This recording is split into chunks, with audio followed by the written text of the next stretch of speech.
When you manifest, do you call in spirit? Do you imagine what you want? Do you use your right brain or your left brain? Well, I'm Laura Van Tyne, and I will be hosting a manifestation mastery course this coming January. And this isn't going to be your typical wishing and hoping and vision board kind of course. We're diving into strengthening our intuition, removing those pre-programmed belief structures, and working in the quantum field and more to help you achieve what you want and you deserve. Join us now by clicking on the link below. The Boundless Authenticity Podcast. Thanks for tuning in to the Boundless Authenticity Podcast. If you love the show, you know what to do. Like, share, and subscribe. My return guest is Rebecca Hardcastle Wright, PhD, and she's the creator of Exoconsciousness and founder of the Institute for Exoconsciousness. She's a futurist, author, and experiencer, coach. She bridges human and cosmic intelligence through her groundbreaking work in consciousness, contact, and planetary ethics. Rebecca co-created the Planetary Constitution, guiding humanity towards responsible governance in an era of AI, space exploration, and multidimensional awareness.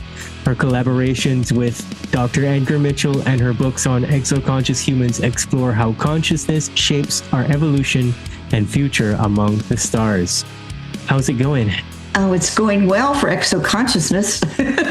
It sure sounds that way. I was delighted to get that email from you about your constitution. So if you want to, you can go ahead and read that. Oh, okay. I'll bring it up and I'll share my screen if that's okay. And I think people can kind of read along with me that way. Before I start sharing, I just want to do a little background. In this past November during the elections, so November 2024 during the elections, I got together with some friends and I just felt like, why don't we do something like make a kind of an exoconscious statement so people understand who we are and what we have to offer. We can send it to both the political parties here in America. It'll be a way for us to refine our beliefs, what we really care about, what exoconsciousness is. And so we went through a lot of different iterations of that. We stopped at one point because we gave up. And then I was sitting in a parking lot talking to one of the women. So there are four women that put this together: myself, Nancy Duterte, Linda Martouche, and Susan Manwich. So we all cooperated and we met every couple of weeks for about 3 months to try to do this work. And at the point where we had given up, I was sitting in a parking lot talking to Nancy Duterte, and I said, I really feel like the election had kind of really gone very crazy at that point. And I just said, I really don't want to be in the political arena. Our institute's nonpartisan. Let's do something else.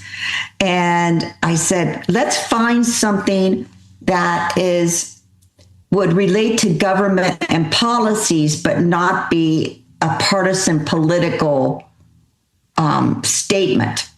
And I said, I think there's been in the American government, there's been an Office of Space Relations that the vice president runs. And it kind of depends on who the vice president is, what they do with it. But it's an office that stays intact through multiple administrations. So it doesn't matter Democrat or Republican. So we kind of started talking about that. And I said, NASA was part of it. Space was part of it. The cosmos, our interest in the cosmos. And so we talked and talked, and this Planetary Constitution is what came forward. And it's a year old. It's a year old now. So it's kind of exciting. So I'll just read it to you. It's by the Planetary Constitution by the Institute for Exoconsciousness. And so what we're doing with this in kind of a nutshell is we're saying that people who are experiencers, people who are contactees, need to have a say in what's happening in space. That it doesn't need to be all military, all NASA, all aerospace companies, that it needs to also include people who are contactees, and that we humans on Earth also need protection around that. So we, the people of planet Earth, in order to form a more perfect interplanetary global union, establish justice, ensure domestic tranquility, provide for the common defense, promote the general welfare, and secure the blessings of liberty to ourselves and our posterity as a human race, do ordain and establish this Constitution for the United States and planet Earth. Whereas, number one, natural human consciousness is a fundamental and precious right of all humans and embodies an inalienable human rights to life, liberty, and the pursuit of health and happiness. So we've always been an institute that emphasized natural human consciousness. So not transhumanism, not AI, but not any neural wear that's put in our body, but natural human consciousness. Number two, all humans have the inalienable right to protect their consciousness from spiritual, energetic, physical, or environmental influence or interference from human and non-human entities. So we're saying that our consciousness, spiritual, energetic, physical consciousness, needs to be protected. So protected so that we can advance as a human race. Number three, non-human entities, both natural and artificial, have historically and currently interacted with governments and individuals of the human race on planet Earth. Number four, humans have the ability and intention to explore outer space, including other planets, moons, dimensions, and celestial bodies. Number five, space exploration increases the likelihood of increased interaction with unknown types of species and non-human entities. So what we're saying is that as we go out into space, we're probably going to run into a lot of other visitors. Number six, encounters with non-human entities raise important issues for the future of the human race, including, so these encounters include intergalactic communication, independence, negotiation, governance, diplomacy, technology, trade, ownership, protection, interference, and consciousness. So those are some of the issues that are going to be raised as we move out into space that actually no one is really talking about. Number seven, many humans known as contactees and experiencers are experiencing direct contact and communication with non-human entities. The term exoconsciousness has been created to describe this unique form of communication.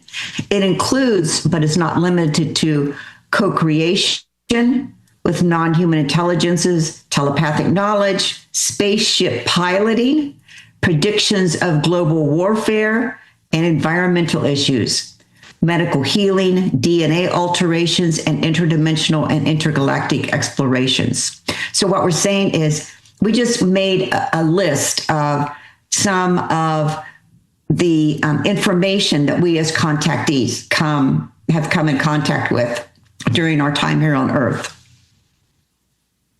Number eight, the United States government and other governments have engaged in a long-term campaign to hide Black budget programs, exclude the general population from its knowledge of non-human interactions, and discredit claims made by contactees and experiencers, all in an effort to maintain maximum secrecy about non-human interactions with humans. And then this is kind of the punch, this is sort of the punch section coming up. Now, therefore, we declare, number one, contactees and experiencers must be included in human interactions with non-human entities on behalf of the governments of planet Earth. So we're asking for a voice and to be included in these interactions. Number two, contactees and experiencers can communicate with and thereby gain a better understanding of non-human intentions, capabilities, and plans than other traditional government-based programs or existing technologies. So we're actually drawing a line in the sand, and we're saying that we as contactees are better at this because we've been communicating with these non-human, extraterrestrial, multidimensional entities. And this is really important. The third one is very important. So we kind of end with like a big finale. Number three, The inclusion of contactees and experiencers in government discussions and interactions with non-human entities will reduce the likelihood of planetary conflict, war, and destruction, and increase the likelihood of accurate communication, mutually agreeable goals, peaceful cooperation, and interspecies respect.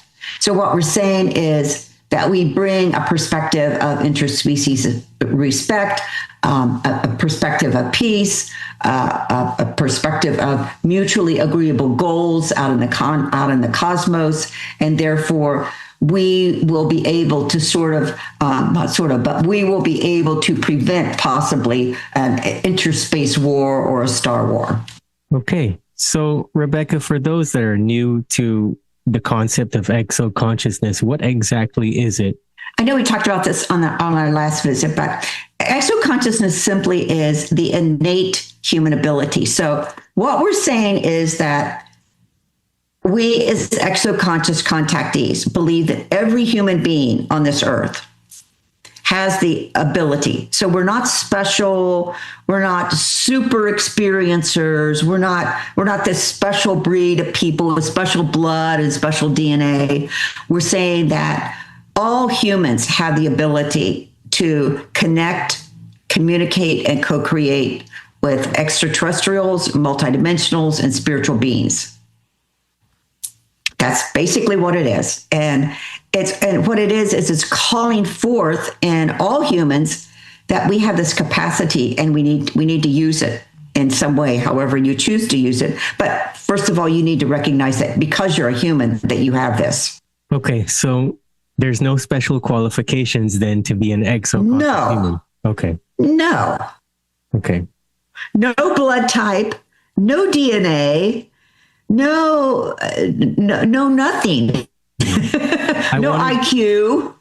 Yeah, I wanted that question to be clarified because I hear all of this stuff about, you need RH negative or green eyes and all this other stuff, Oh yeah, coming from a certain geographical area of the earth, and it just goes on and on and on. It's just, I don't know. We just don't believe that. We just believe that all humans have it. That's always been, when I founded the Institute for Exoconsciousness, that's what I've always known it was, that it belongs to all of us. We're not super people. We're not the Terminators or anything. We're just normal human people. And actually we call ourselves exoconscious humans because we want to put the emphasis on human, that we're humans having this experience, and our humanity is what's important, that we preserve that. I still remember quite a bit of our first interview, and my questions following up from that would be, why is emotional integration and critical thinking and the development of discernment and psychic intelligence so important to this model of human evolution that you have?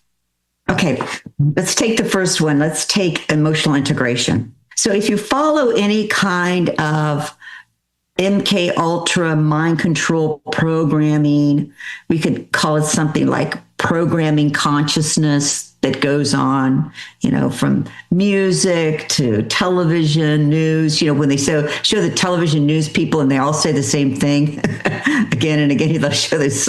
I mean, that's programming consciousness. When there'll be certain lyrics, there'll be certain like halftime shows on football games or whatever. There'll be certain memes that show up in social media. All that is actually programming our consciousness. So what it's doing is it's programming us on an unconscious level. And so we believe that in order to really have clarity, so what we're really striving for is clarity of my experience, free of this over control, over programming that's going on. It's called social engineering that's been going on in humanity.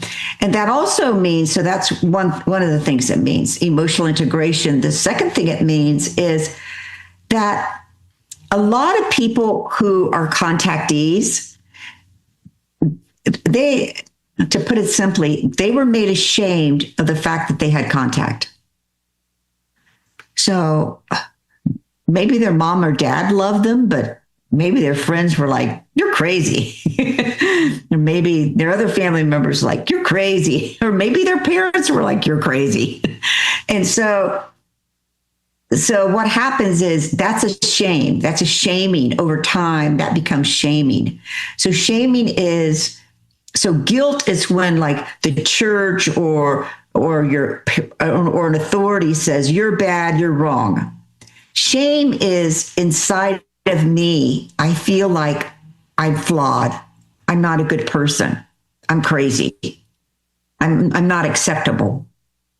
And so when you go into shame, it's kind of like you're a boat and you don't have the oars anymore.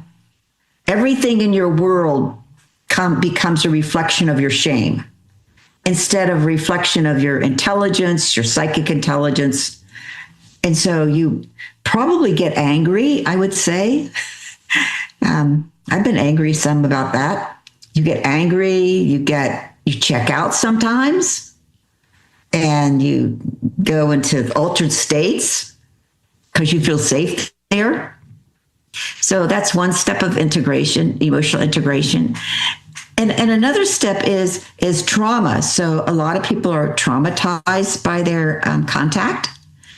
And so we really strive to make it a common experience. Like, this isn't trauma. This is maybe something you agreed to do if it's unpleasant. Maybe this was just scary because you never experienced it before, and you don't have to stay in trauma. So those are pretty much the three main things that we work on in terms of emotional integration. In terms of discernment, I guess first I probably need to talk about critical thinking. So there's a lot of people that are psychic. So they just channel whatever and put it out there, which is lovely. But then they're not really willing to have any discussion about it. Like, there's some really famous channelers out there that don't ask them any questions because they don't want to answer any questions. They don't want to read anything about what they're channeling. So, we're the opposite of that. We believe that we need to have a lot of critical thinking. And if we're receiving a message, then that's a message. But is that necessarily the truth for who we are? Or is that some trickster talking to us? Or is this some consciousness entity that we created? I mean, could it be any number of things?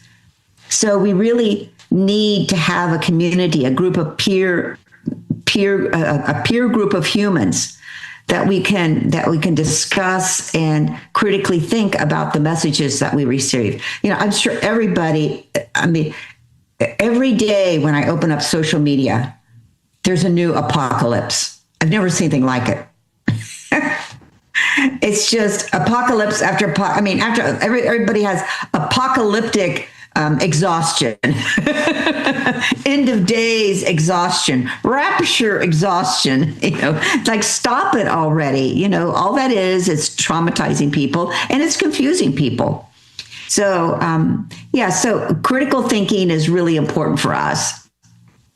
And discernment. So discernment kind of goes hand in hand with critical thinking of, I received a message. What does it mean? What does it mean for me? What does it mean if I share it in my community? Is this something, I would say the most important bottom line is this going to create something good in my life and in the life of others? And if it's not going to create good, then maybe I just need to ignore it. But sometimes that's hard for people because they're like, oh, I received it. I can't let it go. Like, yes, you can. Just let it go. If that's not for the good of all people, then maybe you need to let that go. So that's basically kind of they're pretty simple. It's like when you're raising your kids and you're like, oh, somebody pulls up in the car and offers you candy. You don't want to take that. It's kind of like that. It's common sense. But there's not been a lot of common sense in the contactee community because there's kind of an emotional excitement to it. Like it's very exciting for some people. And, it gets it gets their nervous system all excitable. I would add that there's too many cooks in the kitchen these days. Social media has made it so easy to just punch up Instagram and you say, okay, show me aliens. And then you get all of these voices that are saying same thing, or on the other side, there's a whole faction that doesn't agree with that side. And it just makes you want to give up, Just really makes you want to give up. Makes you want to give up. So if we get all these humans to give up, but I think another thing that's at play here is that I really believe that the government and the military were very, I would say in the late 40s, early 50s, when the extraterrestrial sightings really ramped up, and then the abduction phenomenon ramped up, they had their hands full. So you think the late 40s, early 50s. So we're coming out of World War II, and the United States, it has to deal with the Soviet Union, the Cold War. All of a sudden, it's got to deal with these Nazis. Like, where'd they go and what are they doing? Did they go to South America? Did they go to Antarctica? Like, where are they, or what are they doing? Are they internationalizing themselves? And the third thing they had to deal with was the extraterrestrial presence and what to do about it. Do you shoot it down? It kind of comes down to, John, it kind of comes down to, you don't want to make a wrong decision on this. If it's benevolent, do you really want to shoot it down? If it's attacking you and you shoot it down, are you going to bring in the wrath of heaven on top of you? And so I think what was decided was, let's just put a lid on it and see how that goes. And they really put a lid on it for, 70 years. They had a lid on it, and except for movies. Movies were allowed to live and influence people's consciousness and people's ideas about extraterrestrials. Contact groups were able to exist. Conferences were able to exist, but very different than they are today. So a certain level existed. And I think those were probably monitored and listened to, because it's a very, very complex phenomena. It's not a one size fits all. It's like contact. In the groups I run, the contact groups I run, everybody has different contact. It's not like a formula. They're going to come at it from a lot of diversity. It's not, and so, it's not only the human experience of it was very complex for them to deal with, but the technology that they were running up against was extremely complex for them to deal with. And they needed time, and they needed patience, and they needed science, and maybe they needed people that remote viewed, or, maybe gained relationships or back engineering certain things. But it's a very, very complex field. And I think that's why they put the lid on it until, 2018, when then they decided, well, we'll kind of let the lid come off a little bit, but we're going to have the CIA and Intel run it. So we're only going to put them forward as the experts. So that's where we are today. Well, not to be explicit, but I find that a lot of the people that are out there talking about things, I like to call them whistle suckers, and we won't explain why. Because they end up doing more harm than good, I think. And then it creates this fanatical environment where people are resharing these videos of this whistle sucker said this, and you can feel that there's a certain degree of inauthenticity. Maybe it's two lies and one truth in some instances. Yes. But it then muddies the water even more. And then we can speak to the negative portrayal of ETs and whatnot through the media constantly.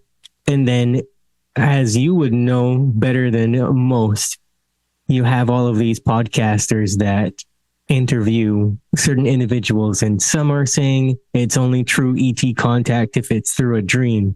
Some are saying it has to be a craft that comes and gets you, or you're laying in bed and that's true contact. But what I want people to understand is that not just in this area, but in pretty much everything in life, do not allow anyone to speak for your experience of reality, because you're the one that has to live with it and you have to figure it out. And so if you're trying to have somebody else fill in the gaps for you, more than likely you're going to end up wrong. And so we're not trying to really fill any gaps here for people either. We want to engage the critical thinking faculties. We want them to ask questions. And I just can't imagine how much further this discussion can go until people really start asking questions about what they're listening to, more than they automatically assume that the whistle sucker, for example, has the answers, you know? Well, it's amazing the patience people have with, whistle sucker, whistleblowers, the patience that people have with them, where they, like Lou Elizondo gets up in these congressional hearings and, shows pictures of irrigation circles and calls it a UFO. I mean, this blatant ignorance, and people are like, well, it's okay. He's still a great guy.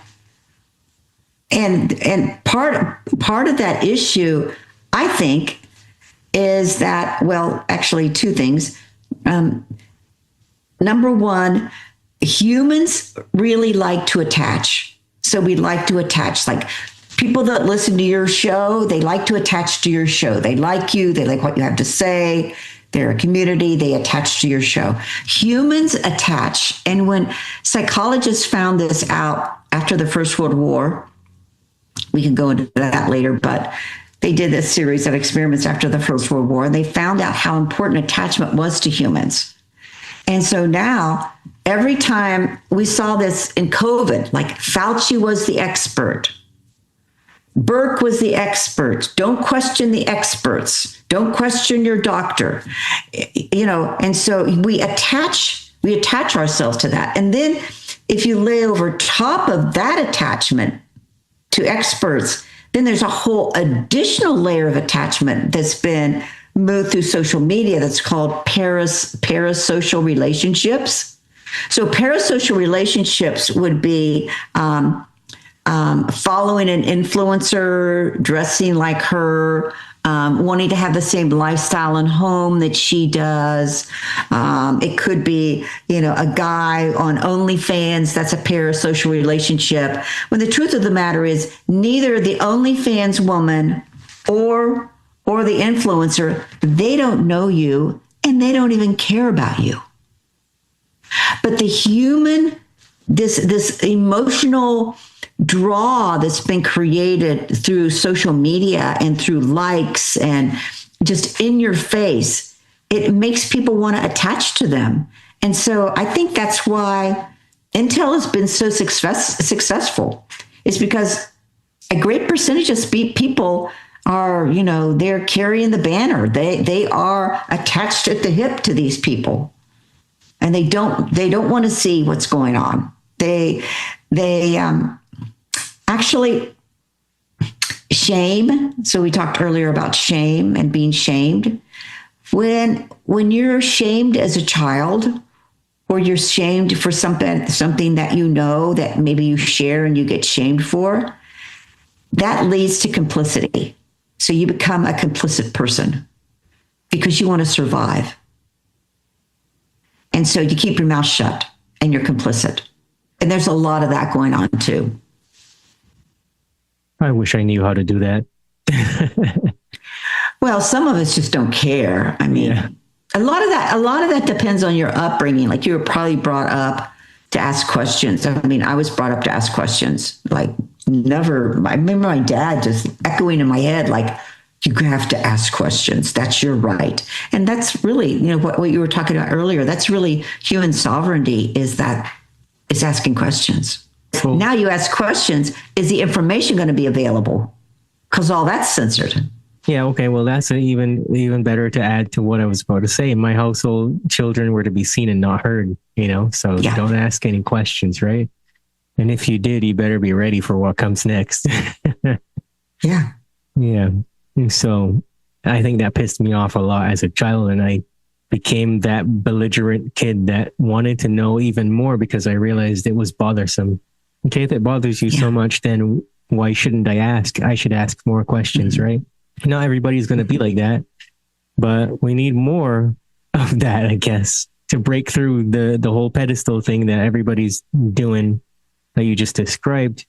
Rebecca, the thing that I don't understand is how are we going to make, like you mentioned, the neural interfaces and stuff like that? How are we going to make that stuff work? Is that actually healthy for the human mind, the development of discernment, psychic intelligence, all of that? And you mentioned that there's a time now where we're dealing with synthetic biology and AI. AI is just a really confusing thing for a lot as well. How is that going to impact this? How is that changing our humanity? Dramatically. So AI and neural warfare, those two different things, although AI is used in it.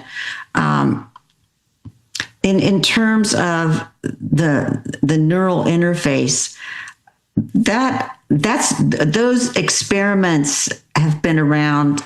The computer neural interface, the electronic neural interface. I mean, that was really part of the MK Ultra experiments. Those were the early experiments in, electroshock therapy and electricity and getting people chemically altered, electrically altered.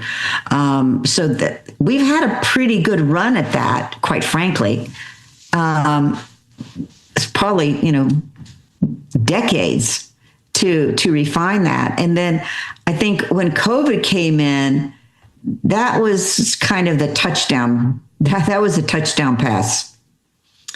Because when COVID came in, it solidified this whole brain to computer interface. And now I think it's being heavily experimented on. So there's a man at Harvard named Charles Lieber, and he was heavily involved with Chinese students. He was actually making money with Chinese students in China, running a program, and then he was also working at Harvard. So when COVID came in, he got fired, and they sort of like took him off the center stage.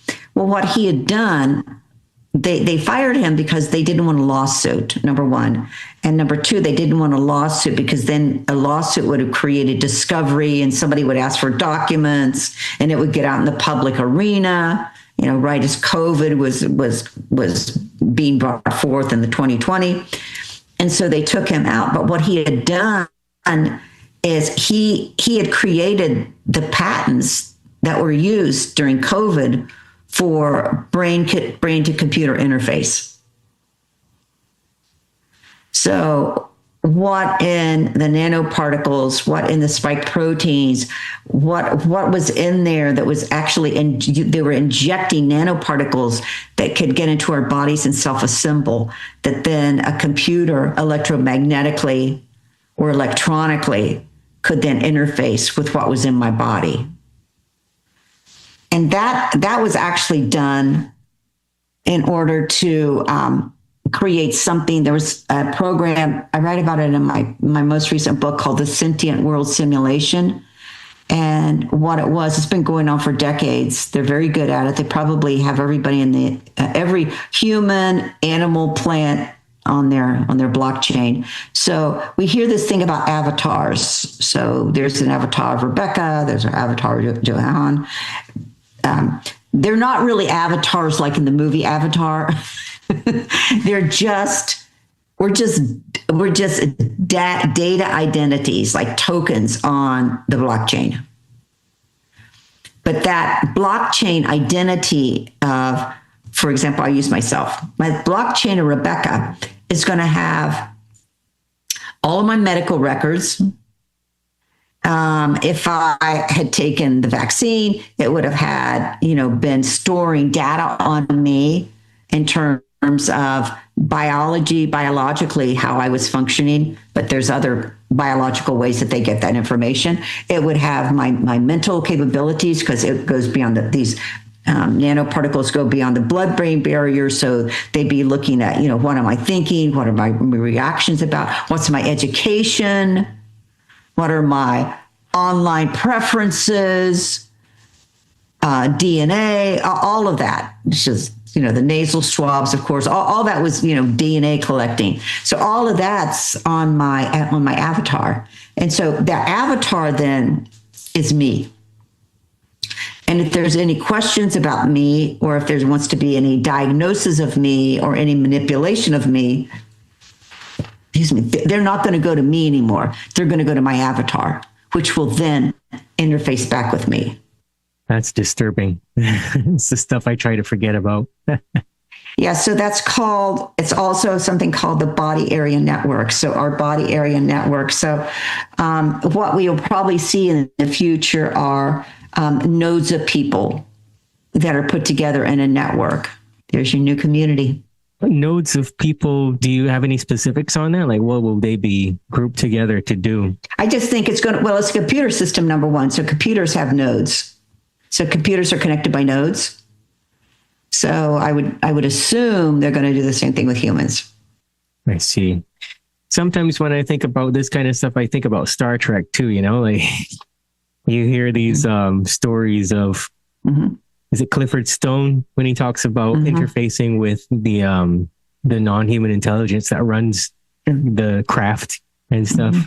I think of the Star Trek scenario where perhaps it's going in that direction for us as well too, where we just plug into these different devices and it's priming us somehow for this weird Star Trek reality. Well, I think also, we can also talk about AI, because AI is involved in a lot of this. So AI at this point it's like the Wild West. So they're given unregulated funds of money, and they're totally unregulated as a group. So, governments don't regulate them. I mean, they talk about it, but do they really regulate them? I really haven't seen any evidence of that.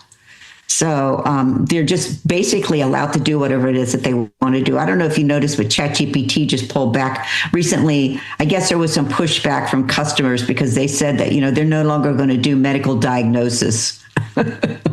So funny story on AI.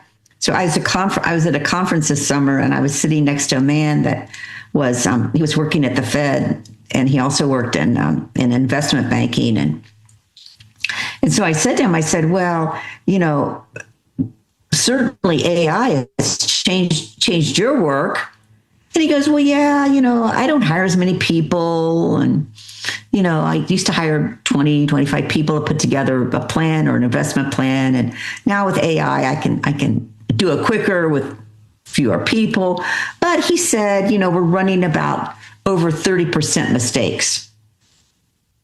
And I said, oh, well, won't that be solved with scaling up? So scaling up means putting more data into the system. That's what scaling is. So the more data that they can get to plug into AI, the better it's going to be. He said, oh, no. He goes, we're expecting 66% mistakes when it scales up, because the mistakes will just multiply. And yet, the American public or the world public is like, that's okay, no problem. We'll solve that problem. Well, they're not going to solve that problem because the platform itself is cybernetics. So cybernetics is ones and zeros. And it's not going to be solved because the platform that they're building it on, the computer theory they're building on, it can't self-correct. It'll auto-correct what you say or I say, but the system itself doesn't auto-correct, if that makes sense. Because it's a closed loop. It just goes around ones and zeros. So the human brain, it's not a closed system. The human brain, when you and I have thoughts or are creative or want to learn something, we not only read books, talk to people, but we also have dreams. We also, well, I do anyway, I intentionally go out into the field of consciousness and ask for help. Like, I need help. I was working on something today. I'm like, I need help. Like, bring in this information. I need help. So that's not AI. That's not AI. And furthermore, the issue of AI is the amount of environmental damage it's doing. So I'll give you an example. So I live in Phoenix, and we're one of the centers of data centers here. So we're one of the centers in the United States for data, building these big data centers.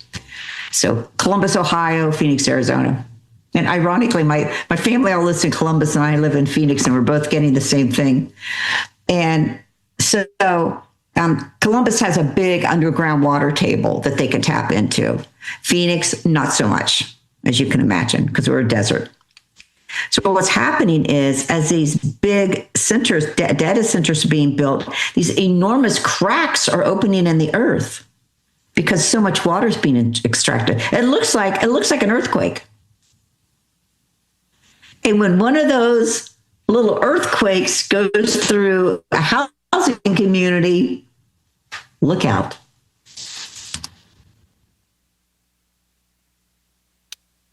Oh, that's disturbing. It really is. I'll tell you another funny story. So my daughter lives down in Tucson, and the people of Tucson got together and voted out their data center. They said, we don't want one. You can't build one here. So they just went up the road about 40 miles and they built it in a little town called Eloy or someplace like that. It didn't really matter. But we got these torrential rains. So I study a lot about geoengineering. So weather modification, geoengineering, chemtrails, all of that. So we get these torrential rains. We never have torrential rains. I mean, if it rains for 5 minutes, everybody's happy in Phoenix. I mean, we're 2 days of torrential rain, downpours. I call my daughter in Tucson. I'm like, oh, how was the rain? And she goes, Mom, we didn't get any. I'm like, you didn't get any? She goes, no, we didn't get any rain. She goes, everybody else did. And I said, yeah. So what they did was weather modification. Tucson, you don't want the data center? You're not going to get any rain either. That's what they're doing. Yeah, we just saw this thing in Jamaica, right? Saw that play. Oh, yeah. Mm-hmm. And, in the Caribbean, we have a love-hate relationship with the rain. We always want it to fall when it doesn't, but then when it does, we don't want it anymore. And I think that now has transferred, just based on what I see on the ground, into a lot of fear when it does come, because it comes hard and heavy. And yes, people think they're like Henny Penny, the sky is falling, It's scary. Yeah. And we went for 2 years. Before the pandemic, we went for 2 years without rain. So which island are you on? Barbados. Oh, nice. Yeah. Well, it used to be nice. We have our fantastic crime minister, who is one of the UN puppets, that she's down for all of this crazy stuff that they want to do. Oh, she's World Economic Forum. Mm-hmm. Yeah. And she has so graciously blessed us with a smaller version of that for this region, the Caribbean Economic Forum. And so a lot of the guinea pig type stuff is happening here in the Caribbean, where the geoengineering and all that digital ID. Oh, yeah. That's all that. And do you ever look into like Andros Island and places like that? Do you know Andros? Yeah. Yeah. So Andros was part of that early. So around that area, there was a lot of Atlantis exploration. the ruins of Atlantis. And, there's like highways down there and, pyramid type structures down there or whatever. And that the military has a base in Andros. And if you're there, you don't talk. It's kind of that Bermuda Triangle phenomenon. There's a lot of testing going on, a lot of experimentation. Yeah. Yeah. That's one hell of a rabbit hole. I would like to cycle back to the part about just the psychic abilities and the contact group and what exactly is going on there. Okay. So we have, I've got two groups. One is a weekly group and one is a monthly group. So the monthly group, anybody can join. I have a Substack, just my name, Rebecca Hardcastle Wright at Substack. And it's only $8 a month to join. And it's a phenomenal group. So we only meet once a month. We meet on the third Saturday of the month. But the weekly group has really turned into, I don't know what to call it. It's not really a brain trust because we're in the field of consciousness. We're sort of a consciousness trust, I guess I would, exoconscious trust, I guess I would call it. Because one of our main principles is that it's fine that you have these psychic experiences, these contact experiences. That's good. But what are you going to do with it? So, we've been meeting for over 3 years now, and we spent a lot of our initial time just, listening to the experiencers, listening to each other's experience, each other's contact, getting to know each other. And after that, we really took off into what are you going to do with it? You can't live your life, the rest of your life, just going around telling your story. I mean, some people do that, but I'm not really a fan of that. I think that the way that contactees will be regarded by the world and will be regarded by each other is what they do with their contact, what they do with the downloads they get. You have to do something, and we call that co-creation, and always for the good, as I said before.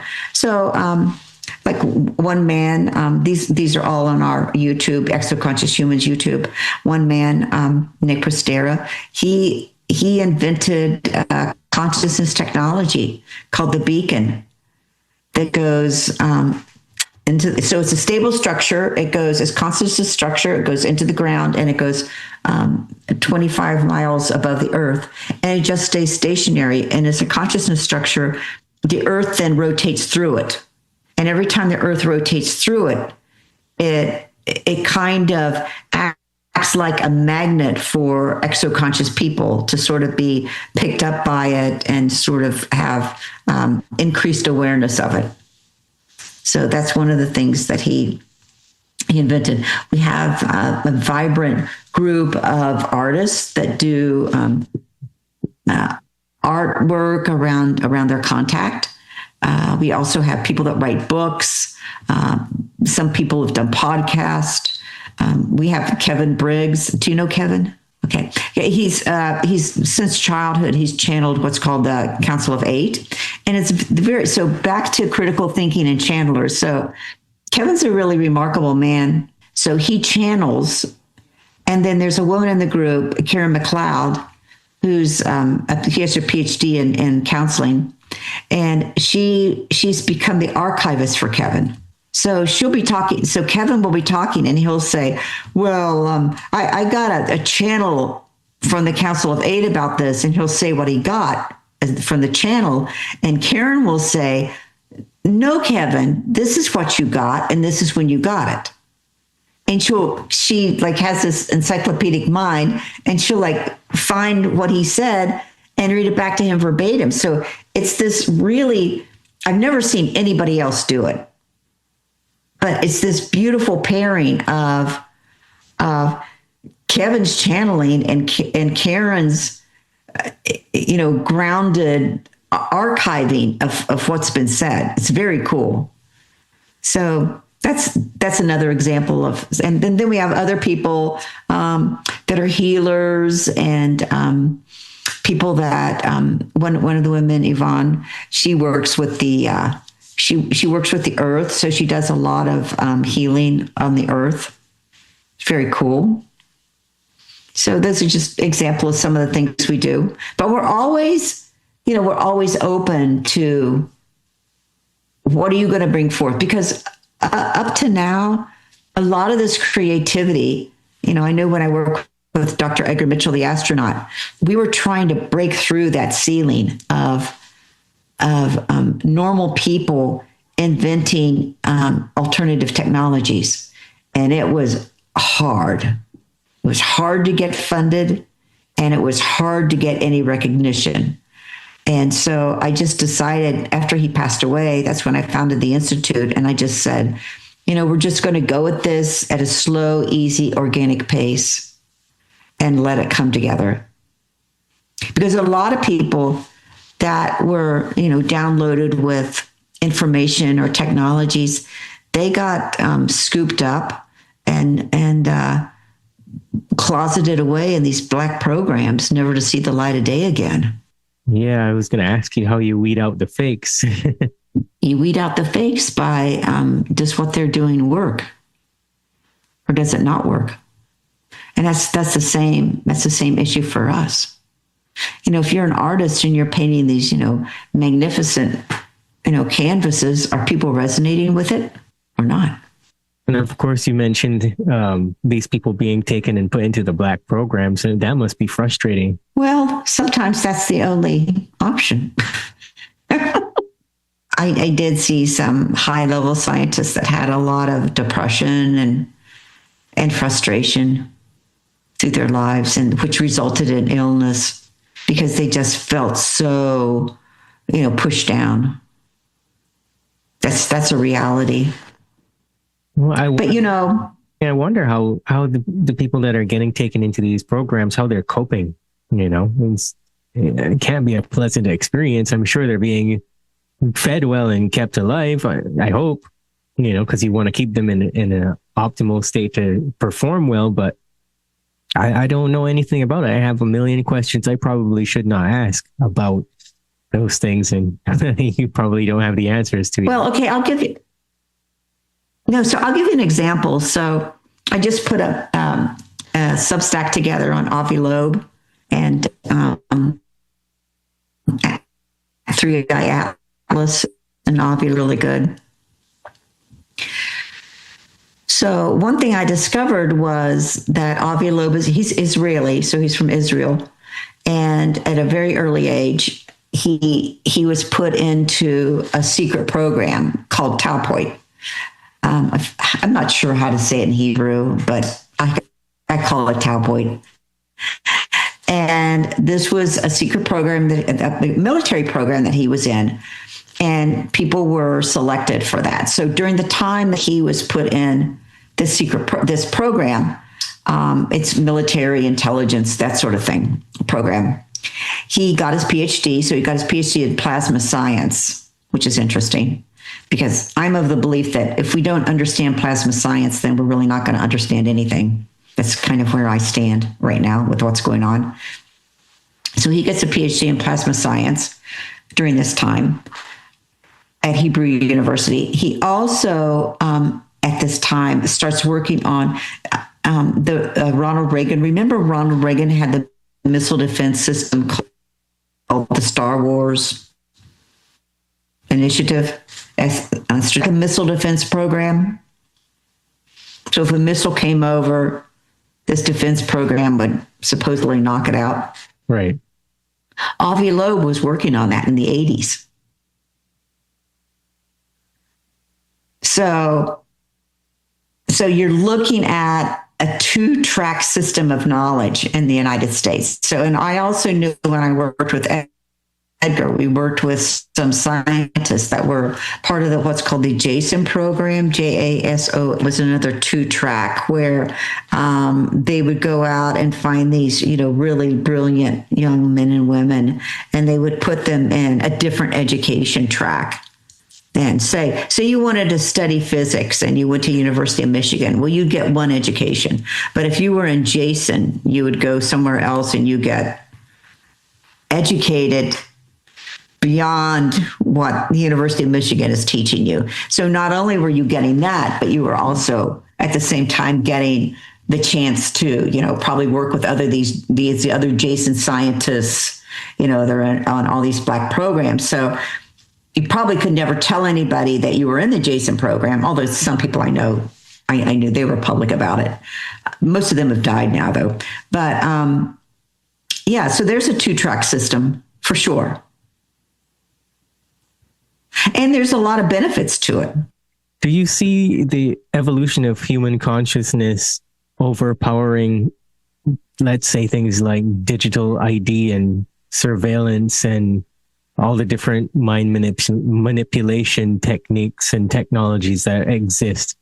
Because I can imagine that has the potential to threaten our psychic abilities, how well we can tap in, or the quality of the information that we receive, and also exactly what we receive, because then it becomes difficult to differentiate between authentic psychic access, authentic contact and all that, and, the engineered psychic interference.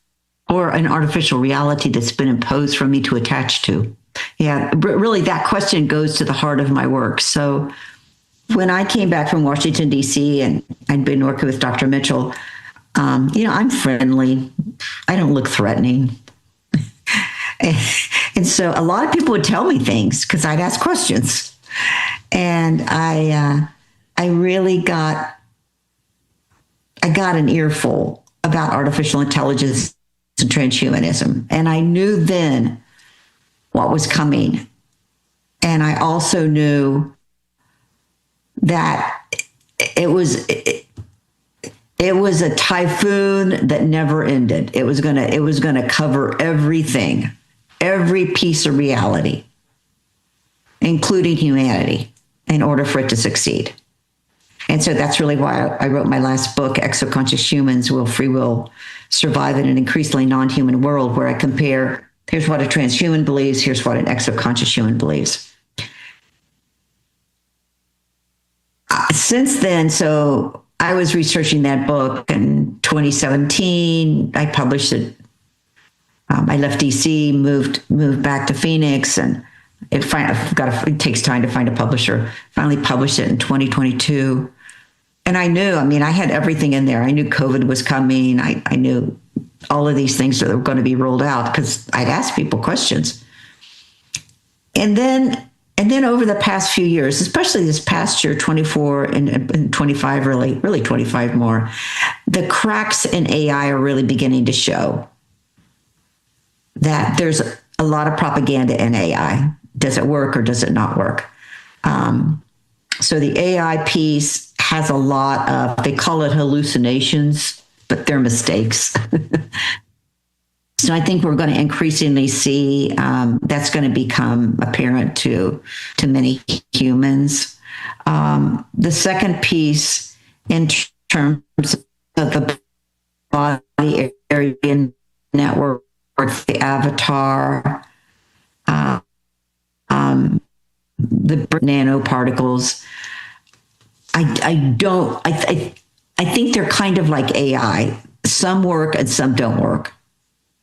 But if they can, sort of blow out the propaganda to everybody to believe that it's going to work, then digital currencies or whatever. And the nanoparticles also, we're just full of them because, they're part of chemtrails, they're part of products for the body. They're just in everything.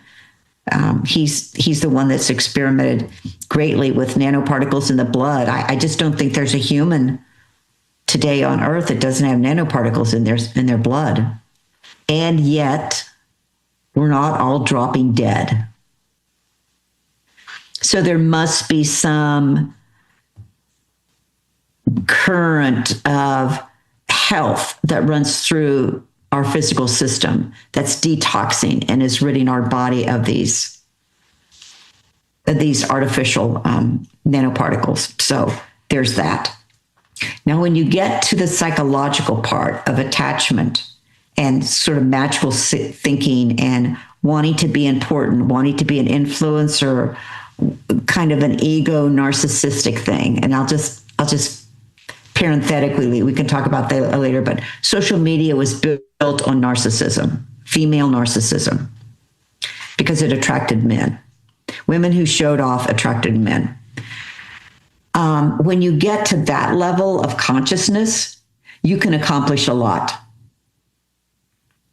And you can lead people to believe that things are happening to them that are not happening to them. And people will want them to happen to them because they don't want to be left out. They want to be special. They want to be included. So I would say, to your question, will some people go along with this? Absolutely, categorically. Will there be a majority of people? Probably, yes, I think so. But I've always thought that there's something in human nature, there's something in human biology, there's something in the human spiritual body that won't be vacuumed up in this if we choose not to be.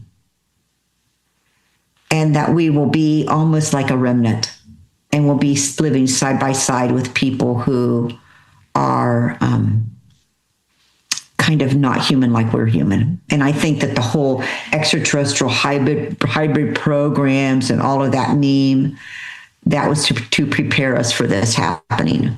It's not going to be, we're not going to be living next to ETs. We're going to be living next to transhumans. That's crazy because that actually hits home. I kind of feel that way too.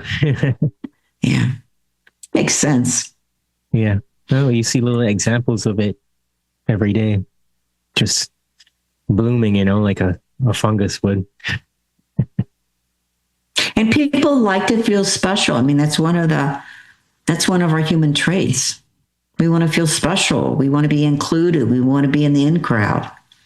And you look at this generation that's being raised today, with devices and with social media and with a lot of mind control and a lot of consciousness programming. They'll probably go along with it because that's all they've known. I see a lot of people from the younger generations that they don't want it, but then I also see just as many that, like you said, they genuinely don't know anything other than that. But it seems like within that, they don't understand what emptiness feels like because emptiness is what they've lived with for a long time. And they seem surprised when they experience. Well, that also goes back to shame. So the inability to be quiet and still and be bored connects back to my shame. I don't want to be with myself because I'm ashamed. I wouldn't single out the younger generation on that either because I've seen so many in their 60s, 70s that they have access to a cell phone now, so they're playing games on their phone while the TV and the radio are on at the same time. So there's never a moment of silence, And it's probably just a universal across the board urge to distract yourself. It's quite a situation. Yeah. I hope that there's some way that the evolution of consciousness can just spread out and touch some of these people eventually, and they'll realize that this is not going to be for their benefit or anyone's benefit for that matter. Well, I think in order for that to occur, I think people are going to have to suffer, and humans don't like to suffer. But I don't know if you followed Martin Seligman. He came up with a positive psychology movement. Yeah. So, everything's positive. I don't want to hear anything negative. Everything's positive. And what they found with positive psychology was that nobody grew, nobody advanced, because everything was always positive, and that humans really only advance and improve with negative feedback. And then that's what causes clarity. Negative feedback causes clarity. Yeah. It's But, true. a lot of people buy that propaganda of, I don't want to hear anything negative. Yeah. That has been a funny one over the years, because I noticed immediately when I first got exposed to it that the people that were into this positive psychology were suffering the most, and they're just trying to get away from it. You can't. Yeah. You can't. Well, I think there's a lot of drugs and self-hypnosis and magical thinking that allow people to, I don't want to go into the negative, so I'll just check out.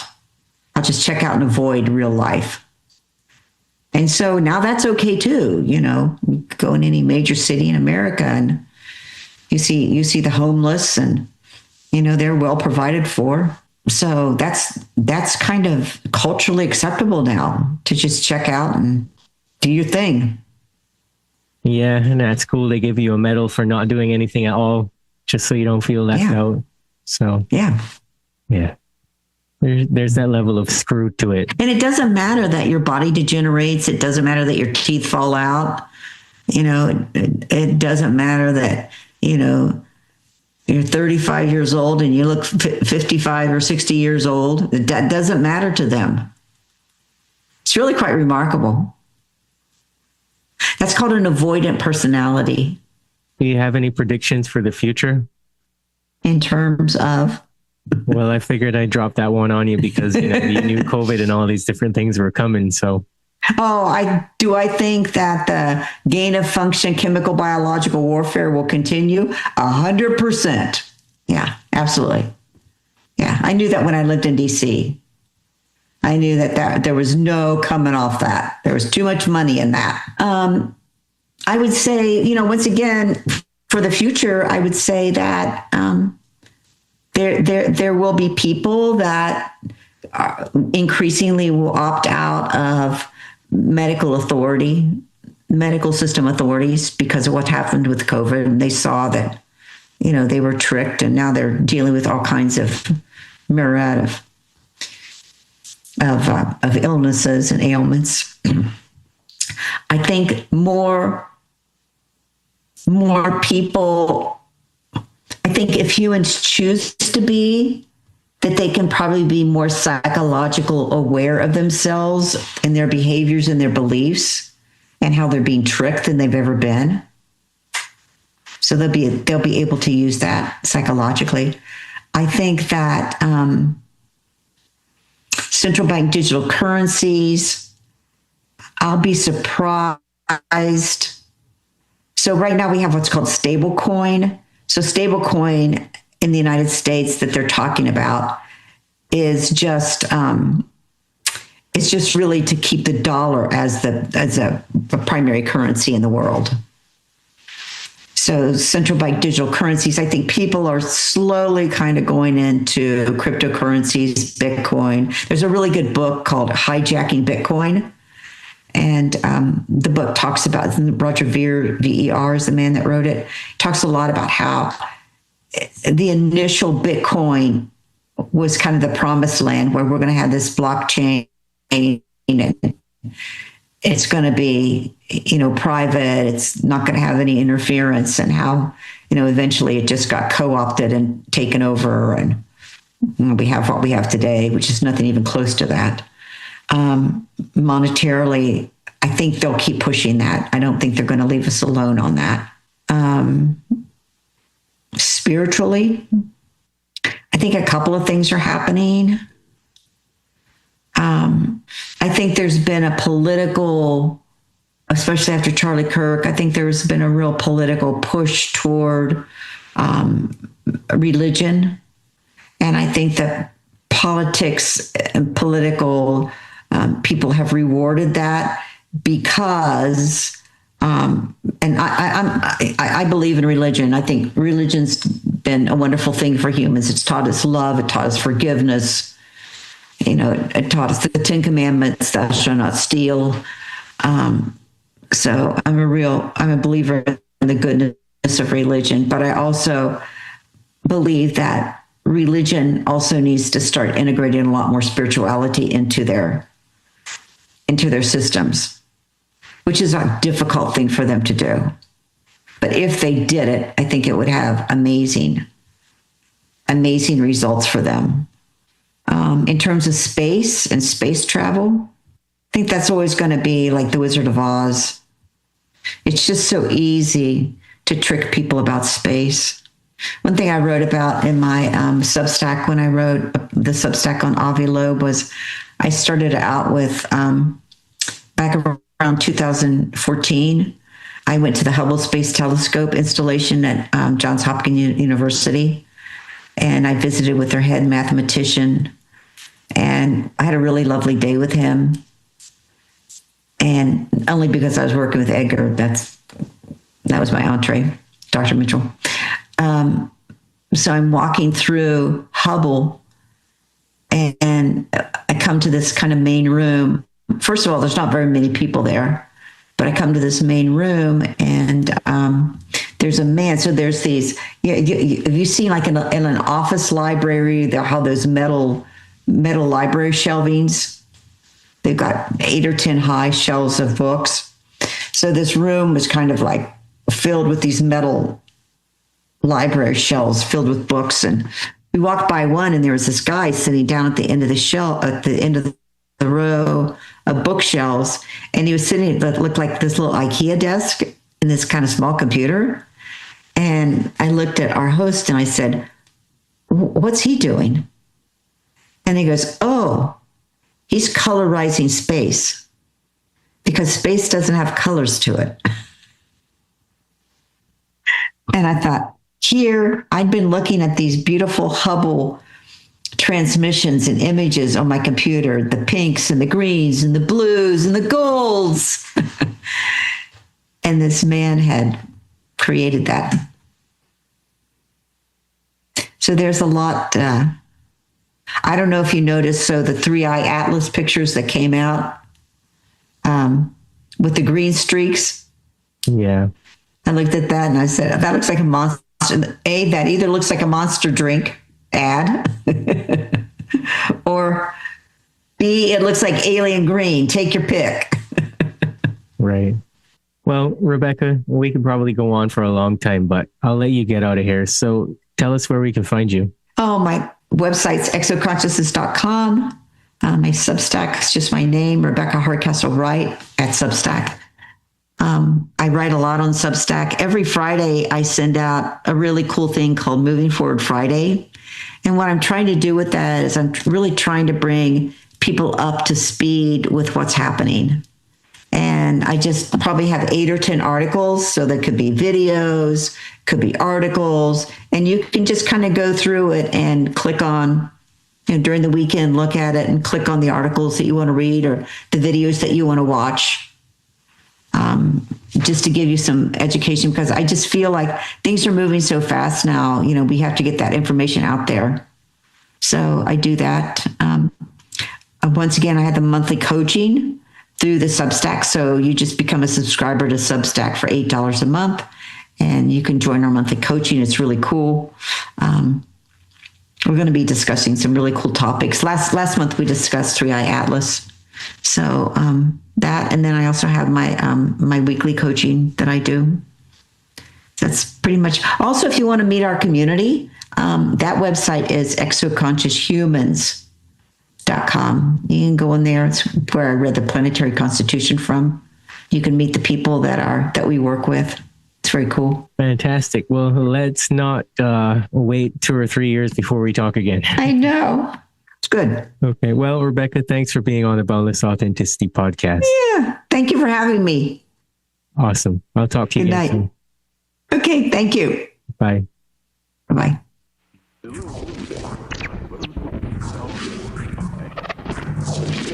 You're listening to the Boundless Authenticity Podcast, where we discuss everything related to the evolution of human consciousness. At the very least, people need to understand that the United States builds bunkers, which are basically cities underground, every 3 months. Basically, when you dream, you tap into your subconscious. It is your nocturnal intuition, your creativity and imagination unchained.